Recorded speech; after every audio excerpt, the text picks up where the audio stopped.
Soyez les bienvenus sur le plateau télé du SFR Café. À mes côtés, pour parler de vertige périphérique, mon invité, que j'ai le plaisir de vous présenter, Dr Arnaud Attier. Bonjour. Bonjour madame. Merci d'être sur notre plateau. Vous êtes neuroradiologue et vous êtes directeur général d'une société d'intelligence artificielle qui s'appelle GeoDX, c'est bien ça? GeoDX, oui. Et vous êtes à Grenoble. Nous allons donc parler de vertige périphérique. Peut-être qu'en préambule, on peut rappeler quels sont les différents vertiges périphériques. Oui, tout à fait. Donc, la plupart des maladies viennent de l'oreille interne. Donc, la plus connue, c'est la maladie de Meniere. On a également des patients qui viennent avec des migraines vestibulaires, donc qui sont des maladies qui sont plus cérébrales. Et il y a d'autres types de vertiges, par exemple les vertiges positionnels. Alors, dites-moi, quelles sont les innovations en matière d'imagerie, justement, pour ces vertiges? Concrètement, qu'est-ce qui se passe quand un patient vient vous voir et qu'il a ce problème? Donc depuis 10 ans, on avait développé ce qu'on appelle le protocole e-drop, c'est-à-dire que c'était un protocole qui permettait, avec une injection de gadolinium, de dépister les lésions de l'oreille interne qui pouvaient donner les vertiges. Et les innovations qui ont été présentées cette année au JFR, c'est deux innovations logicielles. La première permet de détecter les malformations qui vont favoriser ces maladies avant qu'elles surviennent. Et ça permet de faire du dépistage précoce au premier vertige, en fait. La deuxième innovation, c'est d'imager les conséquences cérébrales des vertiges pour mieux prévenir la dégradation de l'état cognitif notamment. Alors justement, j'allais vous poser la question, quelles sont les conséquences sur le cerveau? Vous parliez de dégradation cognitive, sans penser à des maladies neurodégénératives. Ça peut aller jusque-là? Alors, il y a certains auteurs qui ont effectivement rapporté un surrisque de démence pour les gens qui ont des vertiges chroniques. C'est quand même, je pense, minoritaire dans la population de patients. En revanche, ce qu'on a mis en évidence, c'est des anomalies au niveau du cervelet. Donc, c'est des cervelets qui sont hypertrophiques, donc c'est quand même pas anodin. Et également des atrophies au niveau de l'hippocampe et de l'amygdale, qui sont les structures de la mémoire et de l'émotion. Docteur Attier, ces vertiges, ils ont bien une origine?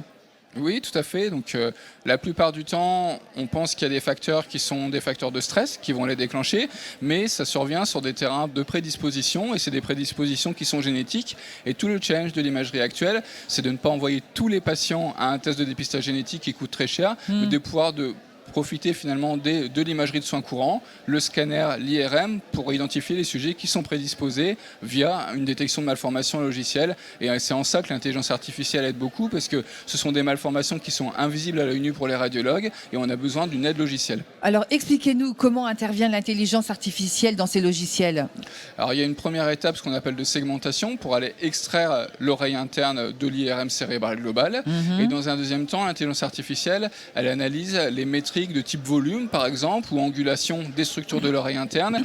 Et en fait, le gros avantage de l'IA à la fois sur l'analyse visuelle radiologique et sur les statistiques classiques, c'est d'être capable de combiner les métriques entre elles, c'est-à-dire de voir des toutes petites anomalies, par exemple une baisse de volume sur la cochlée, une baisse de volume sur les canaux semi-circulaires qui sont subtils.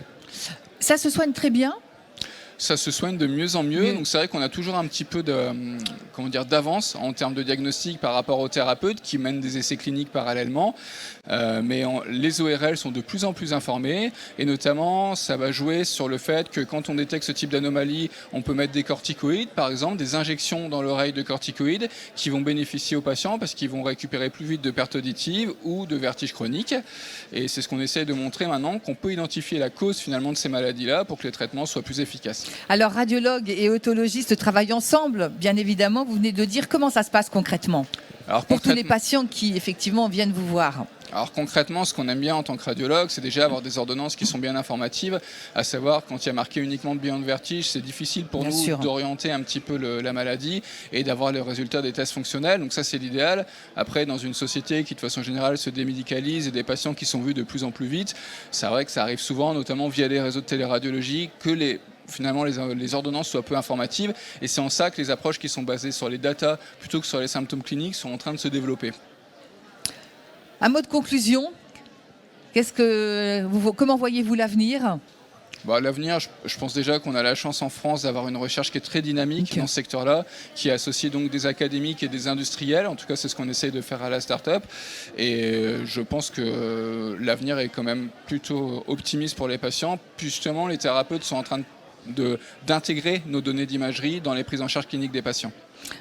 Docteur Arnaud Attier, merci pour vos explications. Merci d'être venu sur le plateau. Puis je vous souhaite une bonne continuation. Merci à vous, bonne journée. Merci beaucoup. Quant à moi, je vous remercie de nous avoir suivis depuis le congrès des JFR organisé par la Société française de radiologie.